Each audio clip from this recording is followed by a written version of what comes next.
Blerja e lëndëve hidrokarbure nga jashtë ka shënuar shifrën rekord që prej vitit 2010. Kështu për 9 muajt e parë të këtij viti importi i këtyre lëndëve në Shqipëri arriti në 313.7 mijë tonë.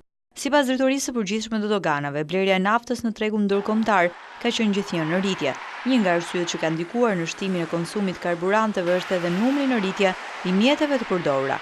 Vetëm gjatë vitit 2012 në Shqipëri u futën 50.300 automjete të përdorura, me afro 50% rritje krahasuar me një vit më parë. Kjo ka vijuar edhe për këtë vit, ku vetëm për 6 muajt e parë kanë mbritur 21.000 mjete. Por përveç pjesës së importit, Shqipëria është një nga vendet që ka gjithnjë në rritje eksportin e naftës. Kështu shumë kompani të cilat kanë të drejtat kërkimit dhe përpunimit të naftës në vend e shesin atë jashtë. Ky fenomen ndikon që edhe çmimi në tregun e pakicës të varet gjithnjë nga çmimi që ka një fuqi në bursën ndërkombëtare. Sipas Institutit të Statistikave që prej vitit 2009, eksportet e lëndëve minerale kanë qenë gjithnjë në rritje, duke kapur në 2012 vlerën e $1 miliard.